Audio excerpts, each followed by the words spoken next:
the average tenure is about 17 months. How does it come? One of those things is just a misalignment around expectations of what that leader could achieve and what the reality is often when that leader joins the business. Thinking that you can hire a VP sales and they're going to fix all your go-to-market and sales issues, I think is a mistake that I see get made time and time again. Because the truth is, you could have $1 million in R, you could have 20 customers, but still not be ready for a VP sales. So my kind of 6 things that I think need to be in place for you to say, yes, now is the time to hire VP sales are this. So firstly, today we are joined by Tom Glasson, the founding CEO of Scalewise.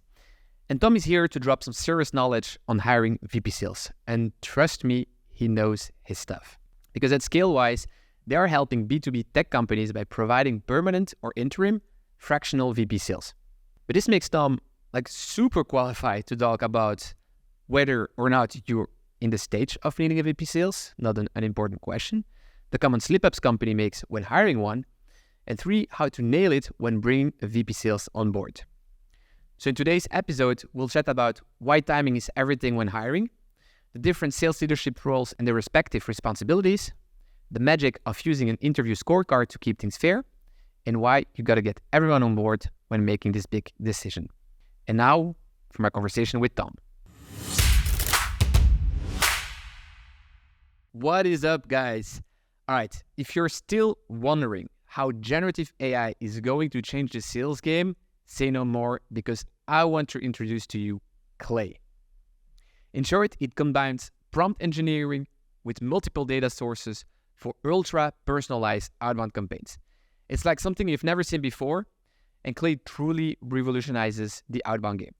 I'm not going to tell you much more, but please just check out wearesales.com/Clay. That's wearesales.com/CLAY. All right, let's go back to the episode. Tom, super excited to have you on. And the number one reason why I'm super excited is because normally you were supposed to come in at the conference last year and just give a talk. Unfortunately, this couldn't happen. But so super excited to have you on the podcast now, and I'm sure we'll still have a lot to unpack.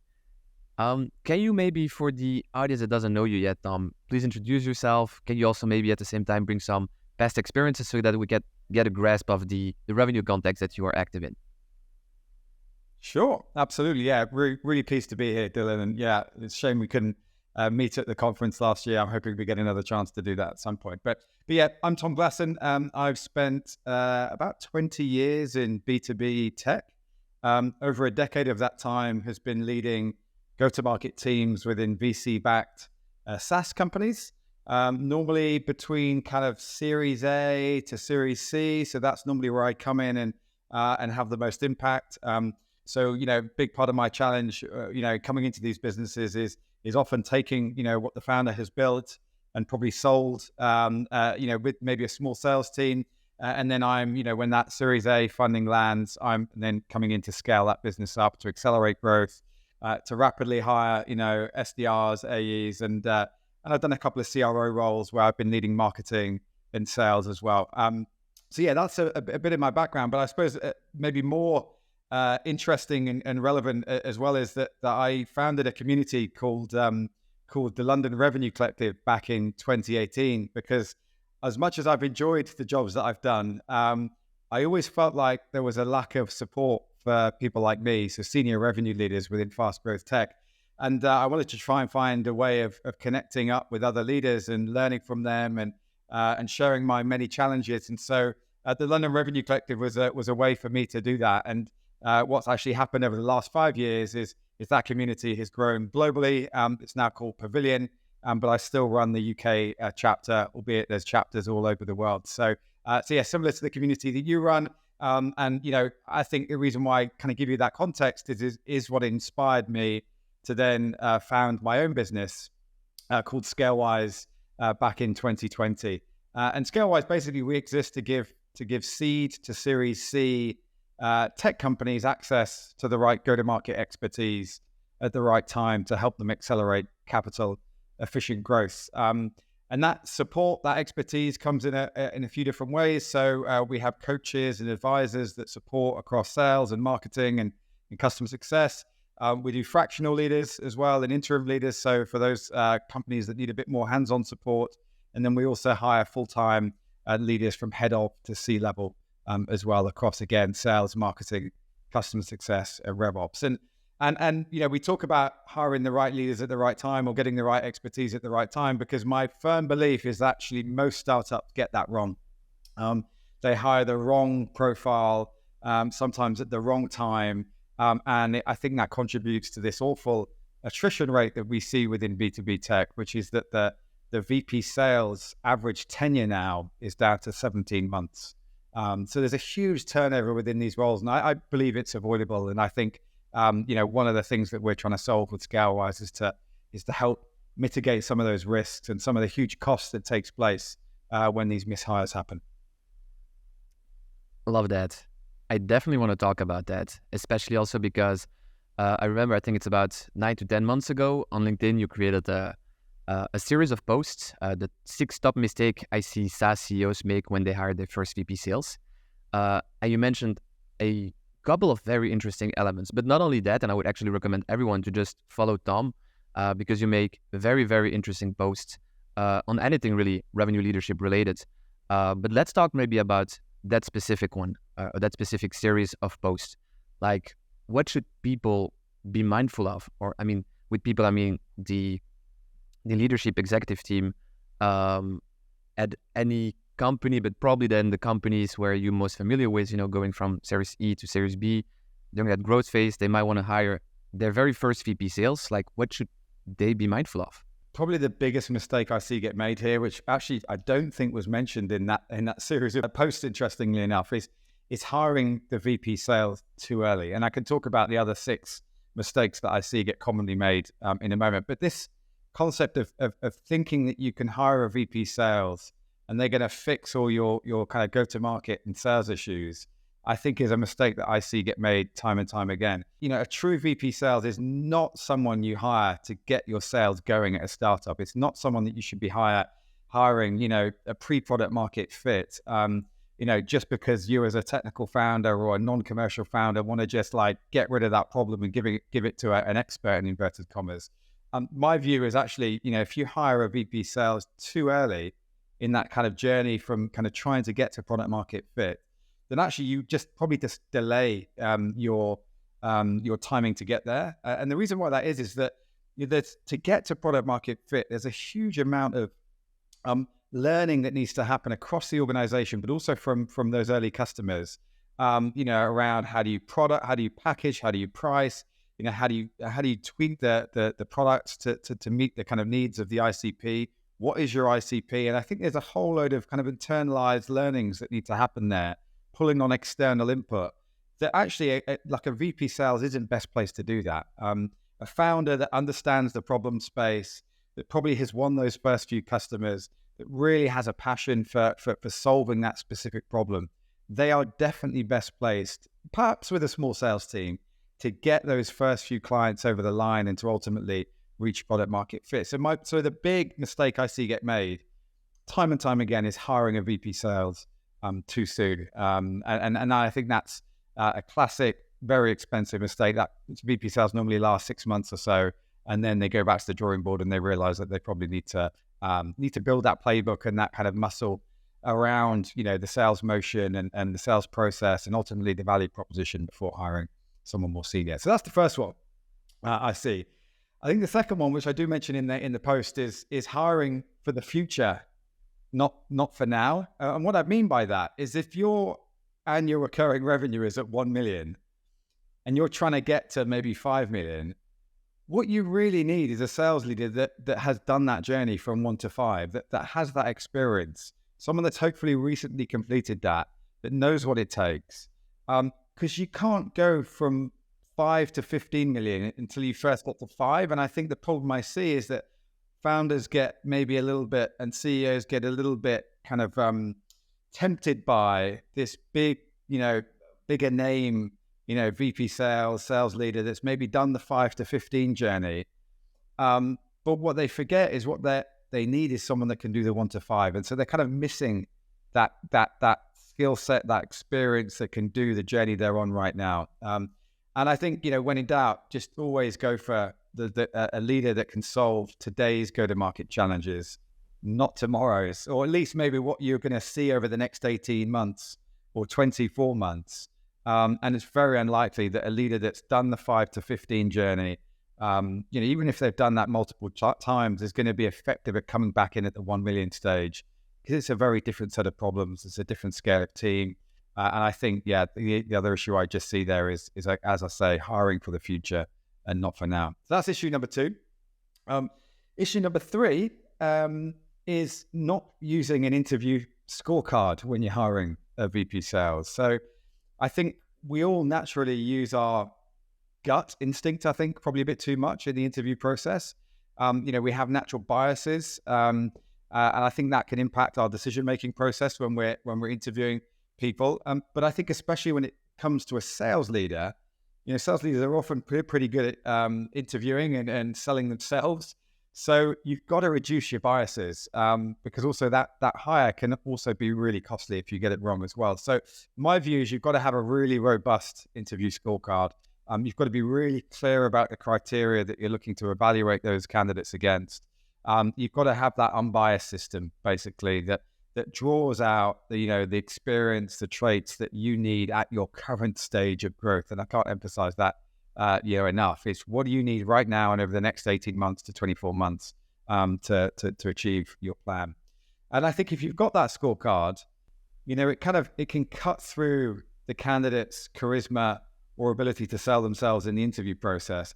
And it just gets to the heart of whether or not they have the skills and experience to succeed in your company. So that would be my view. Have a good interview panel with the right people, and make sure that we're all using a scorecard, and maybe they're assessing different elements of that scorecard, but make sure it's it's an objective approach to hiring rather than what can often be gut feel, unfortunately. So I don't know if you've got any questions about that. I can reel off another 3 mistakes that I see get made. Yeah, no, obviously I have a couple of follow-up questions on those, because those are indeed very, very interesting ones. Hi guys, before we dive back into the episode, I've got something super, super exciting to share with you. Mark your calendars for May 16, because We Are Sales 2024 is happening. And this isn't just any conference, it is the conference for European sales leaders, where you can expect to learn from the best and be surrounded by the most ambitious revenue leaders from Europe. And so whether you're an aspiring sales leader, sales director, VP sales, or chief revenue officer, the We Are Sales conference is truly the place to be. Tickets are now available, and you can grab your ticket by visiting our website at wearesales.com/conference. Again, it is wearesales.com/conference. And now, back to the episode. To start off with maybe the first one, then, hiring too soon. I was also kind of confused, but does it just depend then on how you describe what a VP sales does? Because maybe it's also, what's in the name really. VP sales can maybe has a different meaning or different terms of responsibility in one context and the other. So is it just, are you then specifically focusing on a specific type of VP sales with specific responsibilities and activities that you mean don't hire for that too soon? Yeah, that's really important, Dylan. I'm so glad you raised that. Almost differentiating, what's the difference between a head of sales or sales director, a VP of sales, and a CRO. And maybe if I just quickly give you my view of how those 3 roles differ at a high level, and then we can talk about actually what determines whether you need a VP sales or not. What are those triggers that make you go, okay, now's the time? So in my view, the kind of head of sales, or sometimes called a sales manager, maybe a sales director, for me, these are kind of more like player managers. They're what I call the doers of the sales leadership world. They've generally got a relatively short-term focus. They're focused on hitting the current quarter's number and the next quarter's number, but they are in the trenches with the reps. They're probably doing the deals themselves. They're carrying their own quota. And they're probably spread pretty thin across, player and managing, because they're trying to close deals as well. Of course, they're responsible for hiring reps, firing reps, performance management. But they're not really that strategic, because they don't have the capacity to be. They're too in the detail of the deals, the day-to-day, closing their own quotas. Now, I think it's actually fine, if you're a founder that's grown a small sales team, you're trying to transition from founder-led sales to a more professionalized sales organization, I think it's absolutely fine to get a head of sales in that is that kind of player manager profile. And actually, they could build on what you've done already. We've seen fractional heads of sales work really well as well there, maybe not doing 5 days a week, but maybe doing 3 or 4. But that for me is a head of sales. Then the VP of sales is less of the doer. They're more of the builder, I see them as. And so the VP sales, they're all about creating scalability within the sales organization. At this point, they're really owning that kind of company number, but they aren't just thinking about this quarter and the next quarter. They're kind of involved with, the planning process for the whole year. And they're thinking about, how do I achieve that plan? What are the resources that I need? They're really owning that plan. And really, at this point, maybe even thinking about, do I need to develop managers within the team? So they become kind of, they've got a middle manager layer and they become second line managers. And so the VP sales is more strategic. Generally, you're not carrying your own personal quota. You're owning the company quota, and you've got reps that are delivering against that quota, and you're owning the roll-up number. And of course, because you're not carrying your own quota, you're able to be more strategic. You're able to think a few more quarters out. You're able to think about, are we focused on the right ICP? Have we got the right playbooks? What content do I need to develop from a sales enablement standpoint? So you're out of the weeds a bit more as a VP sales. And then the CRO, just to kind of round off the 3 different types of sales leader, because I think there is common mistakes that get made about these. The CRO is the strategist. So you've got the doer as the head of sales, the builder as the VP sales, and the strategist as the CRO. And the CRO, they are running the whole go-to-market function. So not just sales, but they're also running marketing. They're also running customer success. They may even have professional services and revenue operations in there as well. And they are defining the whole go-to-market strategy. They're owning the whole revenue number, the whole life cycle of that client. So all of the metrics that are associated with, not only acquisition, but retention and upsell and cross-sell and LTV and CAC. So these people are really systems thinkers. They're definitely all over the numbers. They're all about how do you make marginal gains at different elements of that kind of bow tie or that funnel. But they are definitely not in the weeds, and they are definitely managing middle managers at that point. So they might have VPs underneath them. So just to be clear, so we've got those 3 different profiles. Now, when to hire a VP sales is often the question I get asked a lot. And some people say, oh, is it when we've reached product market fit? Is it when we've got to 1 million ARR? When we've signed 20 customers? My view is it kind of isn't any of that. A true VP of sales is not someone you hire to get sales going at your startup. It's someone you hire to accelerate pre-existing sales performance into hopefully the upper echelon of the performance benchmarks that we see within the industry. So you're looking to really drive that productivity, that sales velocity. Because the truth is, you could have 1 million in ARR, you could have 20 customers, but still not be ready for a VP sales. So my kind of 6 things that I think need to be in place for you to say, yes, now is the time to hire VP sales are this. So firstly, of course, you've got to have the capital, I think, and the market traction to fund, build, and scale a sales team, because there's no point putting a VP sales in there if you don't have either the market traction or the capital to do that, because they should be responsible for scaling that sales team. So that's the first thing, the capital and market traction to fund that team. The second thing is, I think you've got to have at least 2 reps, probably more, who are on track to return a decent yield. And what I mean by sales yield is that essentially that quota to OTE ratio, which is really important in the early stages, like in terms of thinking about, should I hire any more reps? And there's a brilliant piece on this by the Harvard Business Review called the Sales Learning Curve.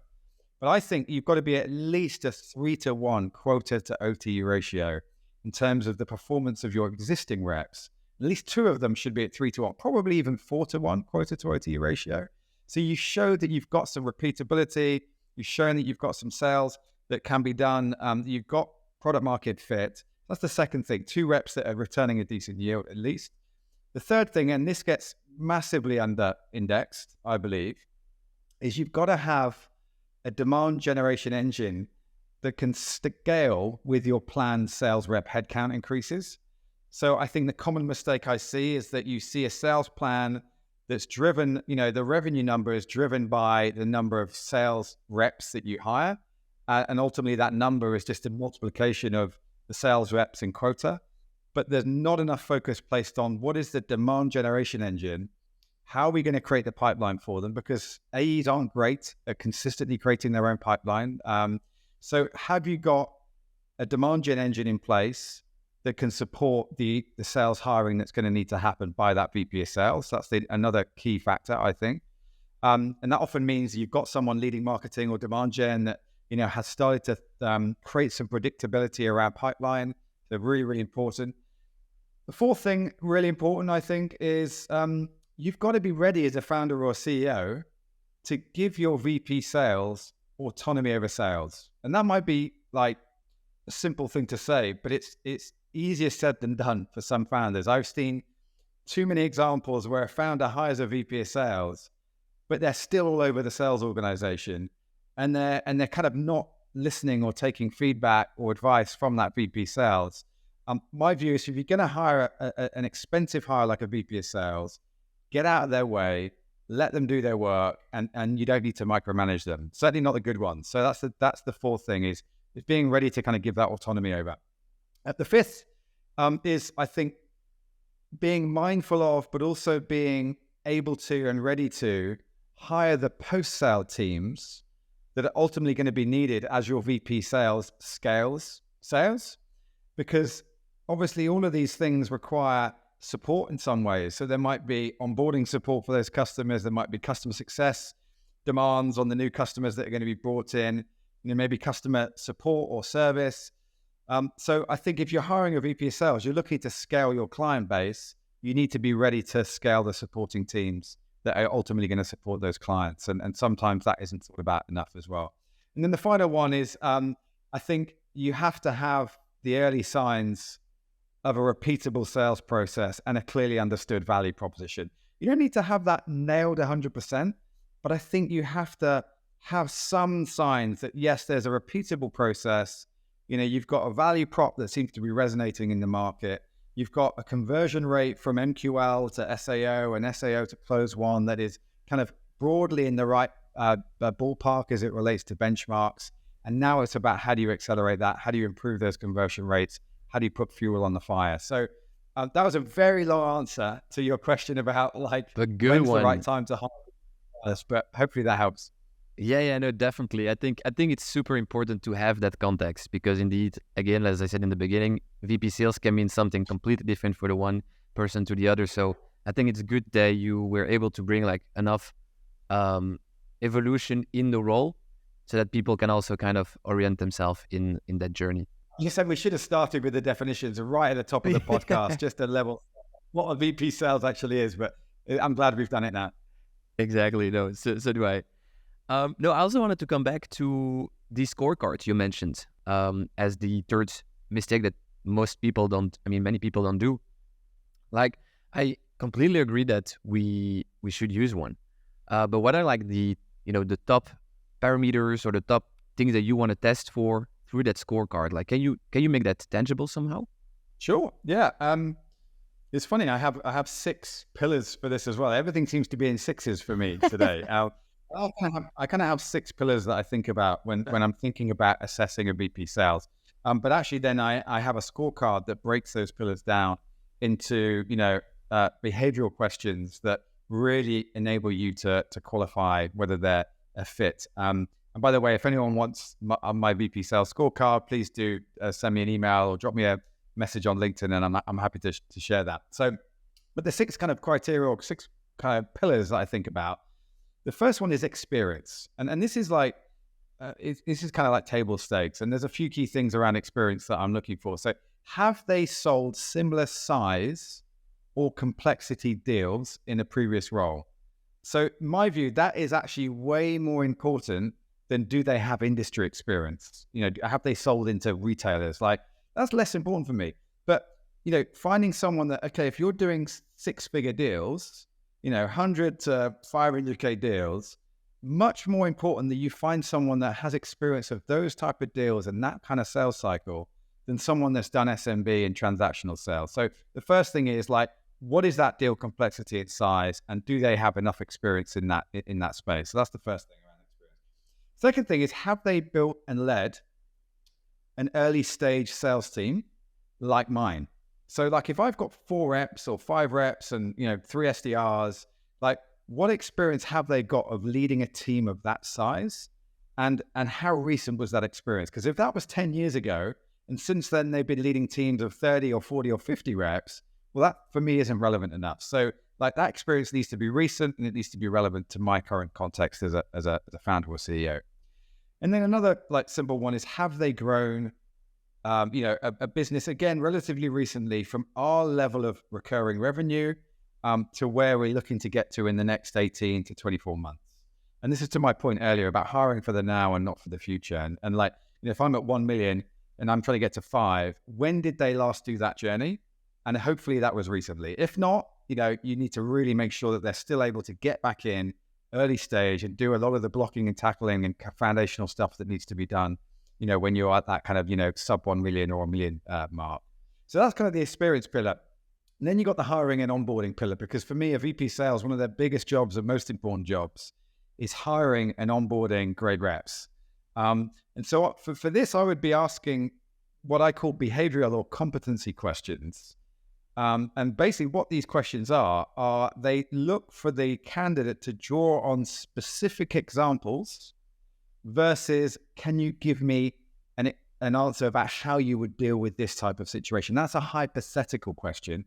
I don't want hypothetical answers. I want proper, tangible answers based on previous experience. So a prime example of a behavioral question around hiring onboarding is, how have you in the past analyzed, what a ramp rate should be for an AE or an SDR, and how have you improved that ramp rate during their onboarding? So like a very tangible, like think about the past, give me an example of like how you think about what that ramp rate should be and how you've improved it. And you can also, delve into lots of different areas with behavioral questions like that around hiring, but that second pillar is hiring and onboarding. The third pillar for me is coaching, because that's a critical part of the VP sales role. You are hopefully not doing all the deals for your team and jumping on every call and closing deals for them. What you really want to be effective at is developing those team members to be, hopefully as good as you or maybe even better than you, right? So again, behavioral questions around coaching, things like how do you, tell me about a time maybe when you've coached an underperforming middle manager or maybe an underperforming rep. What was the issue? How did you approach the coaching? What was the outcome to that? So you're really looking to dive into experiences they've had coaching underperformance, but also coaching top performers, because that's also a key part of the role as well. So asking lots of behavioral questions around coaching is really key. The fourth pillar is sales strategy, because of course, as a VP sales, as we talked about earlier, you're no longer a doer, you're a builder. And so you're thinking more strategically about the organization. So questions like, tell me about a time when you've made a change to the sales strategy of a company you worked within and what the outcome was.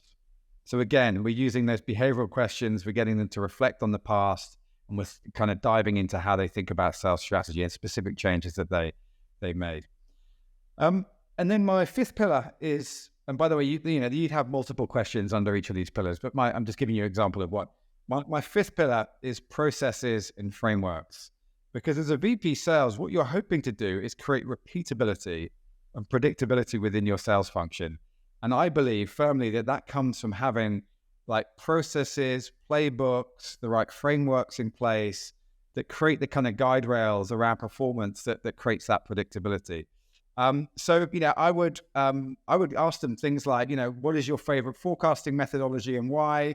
Do they even have a forecasting methodology? Why do they like that particular one? How did they evolve their methodology? What was their forecasting accuracy? In a previous role, how far off their forecast were they? On the full year basis.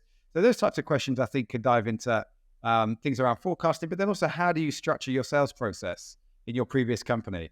How did that process evolve and why did it evolve? So, are they using Medic? Are they using, spin, what methodology do they use? Why do they use it? Do they even have one? And how has that evolved? So really, really important to look at. And then the sixth final kind of pillar for me is culture trait and kind of that fit around the culture. Now that's going to be very dependent upon the company that they're joining, but I would definitely be over-indexing on culture fit and really thinking about, is this person going to be able to assimilate into our culture? Are they going to be culture additive? And so you're going to have probably a set of questions that enable you to assess whether they're a cultural fit. I have a bunch of questions if it was someone joining Scalewise, but each company is going to be different. So they're the kind of 6 pillars that I think about. And as I said, I've got a scorecard. If anyone wants it, I can ping it over to them as well. All right, guys. Imagine being able to leverage the data from LinkedIn, Google, any website, and then leveraging prompt engineering and generative AI to craft the perfect message. That's now possible thanks to Clay. Clay truly revolutionizes the outbound game, and so you can try it out for free by surfing to wearesales.com/Clay. That's wearesales.com/CLAY. All right, let's go back to the episode.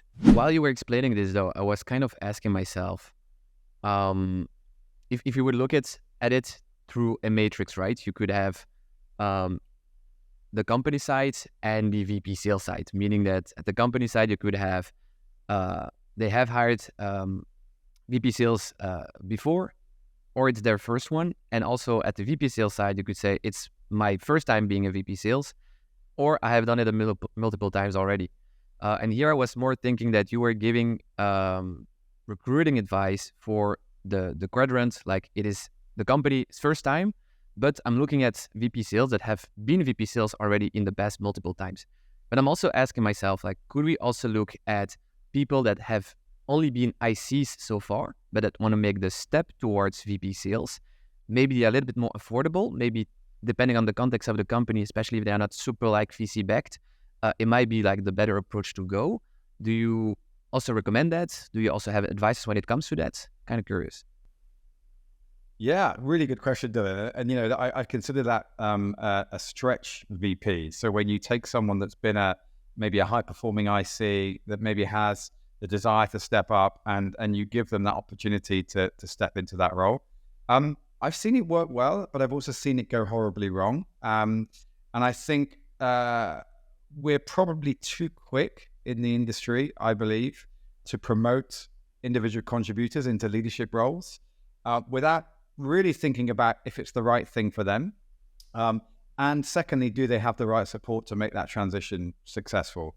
And the right thing for them is really important, because I think reps, AEs often believe that is just the natural next step, is you have to then become a manager. And that's just the kind of rite of passage. I would actually challenge that. I think not all great reps, in fact, many great reps don't make great leaders, because actually the skills required to be a great rep are quite different to being a great leader. When you're a great rep, you're very, very focused on, yourself, your own performance. You're often competitive. Sometimes you're a bit of a lone wolf. Of course, you're a great communicator. You can talk to clients. You're very good at uncovering and diagnosing needs and hopefully managing that kind of stakeholder map. But actually, when you move into management, you have much less control over those deals.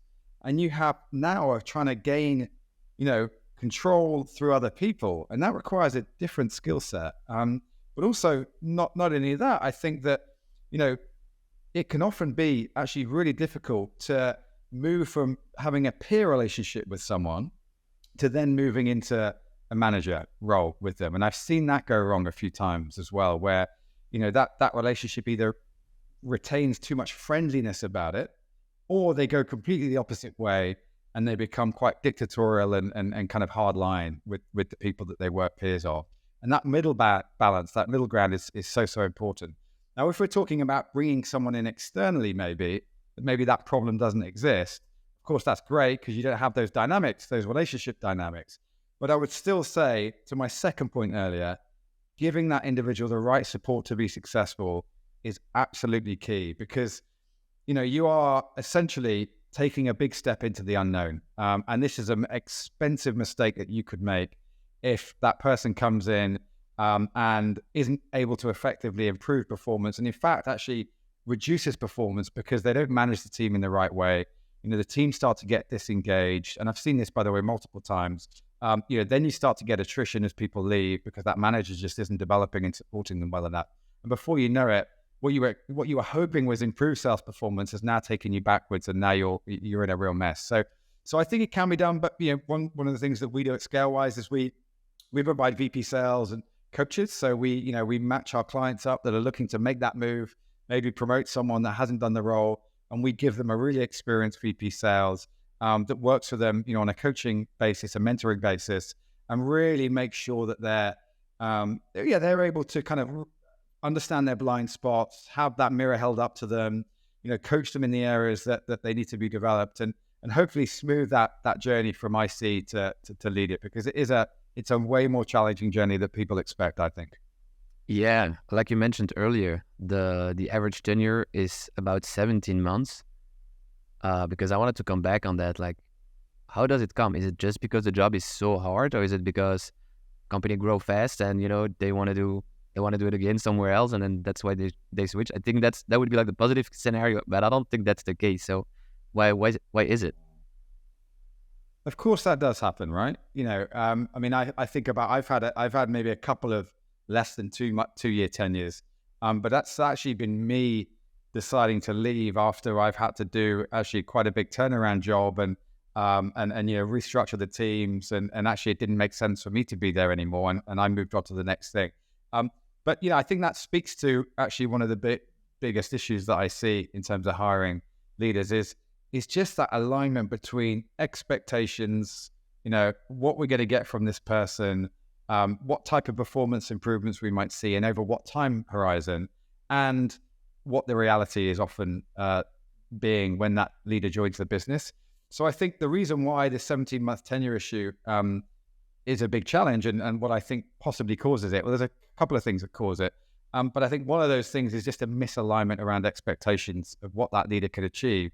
And often it means that typically they've inherited a plan, a revenue target, which is way too ambitious, which quite frankly isn't going to be hit by anyone. And I'm thinking specifically around VC-backed businesses here, where they've maybe gone and closed the Series A, they've committed to 2x or 3x growth over the next year, they've gone and hired a VP sales that has inherited that plan, and now really they've been given what I call a hospital pass, which is, essentially like it's never going to work out. And of course they do their best to hit the plan, but ultimately it was just too ambitious. It wasn't going to get hit. So that's one of the things, that misalignment between what's achievable and what can be achieved.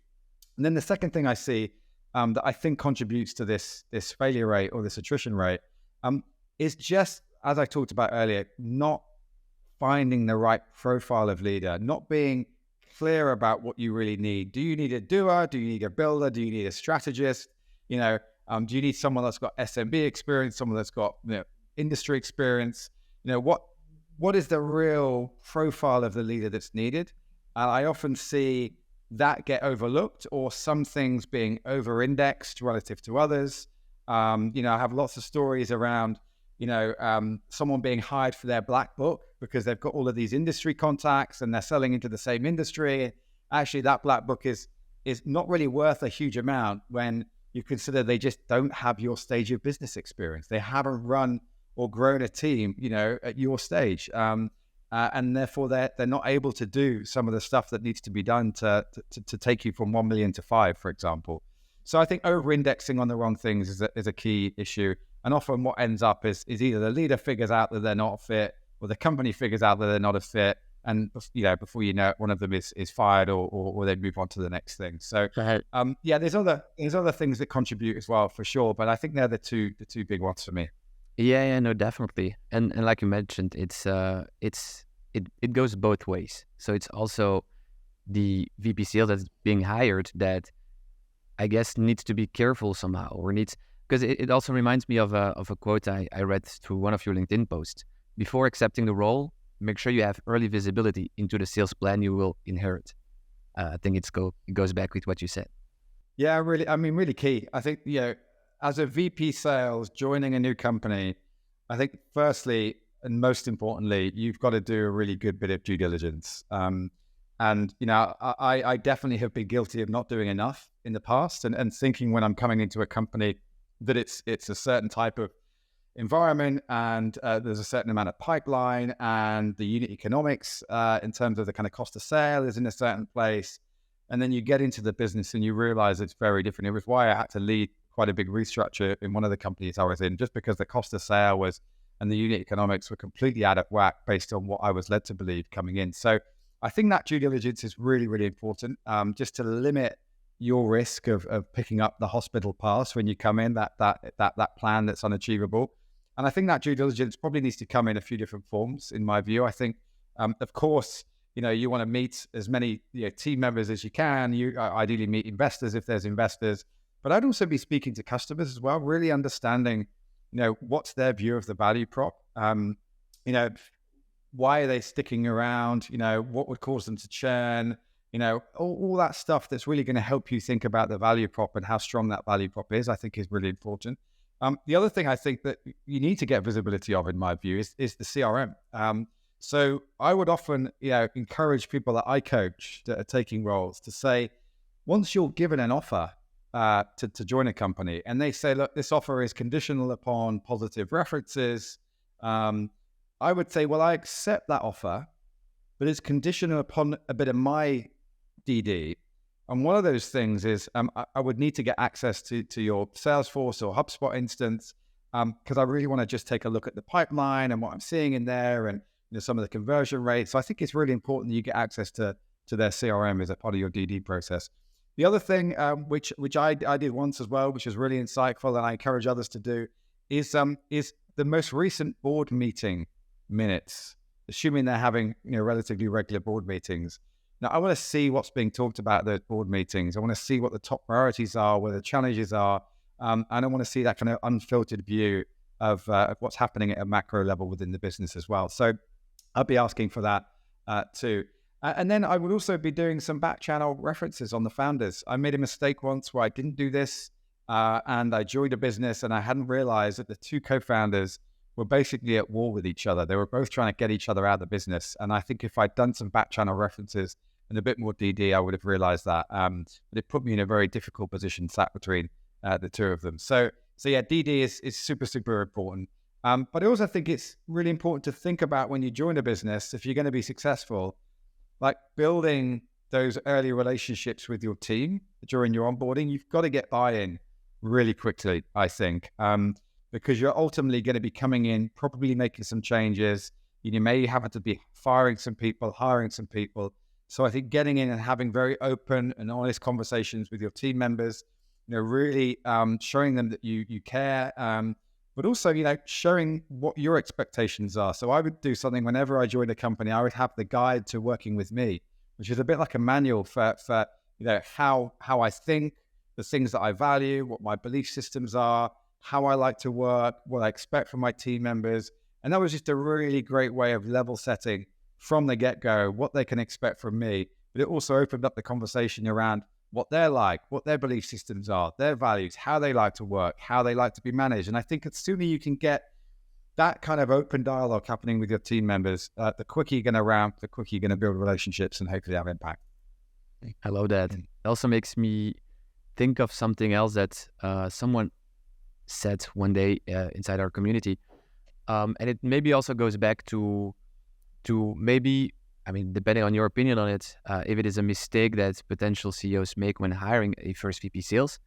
But I know someone in the community who wanted to, get the job as the VP sales inside a company, but he had to have a conversation with the current VP marketing, and that person could really just say yes or no, because they strongly had to work together. And so I'm also curious, what is your opinion on having that being part of the hiring process, having those discussions with VP customer success, VP marketing, maybe VP product, maybe, whatever stakeholders are actually involved in the job role, and having a hard opinion on the final decision. Yeah, I think you touched on a really important point here, Dylan, and it's something that we do a lot at Scalewise. So if a client comes to us and says, look, can you help us hire a VP of sales or a CRO or a VP marketing? A really important part of our process is getting that internal alignment across key stakeholders, and really nailing down who is involved in the hiring process, what is their role in the hiring process, are they vetoes, or are they actually decision makers? Like, who ultimately has the final decision? But that internal alignment piece is super, super important, because what I've also seen, and you're touching on this a little bit as well, is they're looking for a VP of sales, but the VP marketing thinks they need this type of profile. The CEO thinks they need this type of profile. The VP product thinks this type of profile is going to work the best for them. And actually, what that creates is a real complex, lengthy, often failed interview process that can drag on for months and months, because there isn't that alignment. And before you know it, people are being vetoed all over the place, and candidates just, having a really messy experience as well. So what we tend to take the time to do is interview those key stakeholders up front. We really understand like where the problems are within the sales organization that need solving. So ultimately, what type of profile is best placed? And then we listen to the feedback from people, but we ultimately pull them all onto the same page with our guidance around, this is the profile you need. These are the things that are must-haves. These are the things that are nice-to-haves.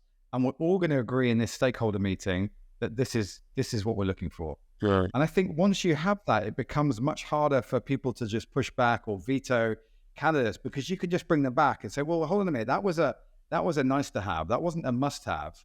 And by the way, let's look at our interview scorecard. Look, they're scoring really highly across these things versus these other two people that you're saying you prefer. So I think this is all about bringing objectivity into the process, which is hence the interview scorecard, but it's also about having the right alignment and the right people involved in the process. And so our view is that that's the bit that a lot of exec search firms don't do. They take a JD, a VP sales JD, and then they just go out and find candidates and throw CVs at the company, hoping something sticks. Our belief is, if you're going to get this right, you've got to do the work up front to get that alignment, to really nail down the brief, to really make sure everyone's on the same page, else you waste time for everyone. I think that's a wonderful way to end this discussion, Tom. Tom, thank you so much for taking the time, for coming on the show. Is there like a way that you want to use this platform for, as a call to action? Maybe you can shout out Scalewise, maybe a specific call to action. Yeah, if anyone wants to talk about anything go-to-market related, wants some advice, some support, needs some help, either, by the hour, whether it be kind of mentoring or whether it be by the day, if it's a kind of fractional leader, or you're looking for a full-time hire, we can definitely have that conversation. Would love to help. As I said, we take quite a different approach to a normal search firm. We believe we're adding way more value. And actually, we also believe that not every company is quite ready for a full-time hire. And so we'll challenge and we'll push back on that as well. And often we can find a more cost-effective solution than just going out and hiring a VP sales. It might be that we can put in a coach and develop someone internally, like you were mentioning, Dylan. It might be that someone for 2 or 3 days a week is actually a really nice, flexible way of getting the support that you need without blowing your budget. So we'll be completely honest. So if you want to learn more about what we do at Scalewise and get help, you can email me at tom@scalewise.com, or you can connect with me on LinkedIn as well. Yeah, I love it. And obviously, if you want the scorecard that Tom mentioned, also, you know where to reach him. Tom, it was such a pleasure. I wish you nothing but the best, and see you next time. Yeah, thanks, Dylan. That's it. We've once again reached the end of an episode. I just really appreciate you all spending the time. If you like what you heard, don't forget to subscribe to the podcast. And until next week with a fresh new episode.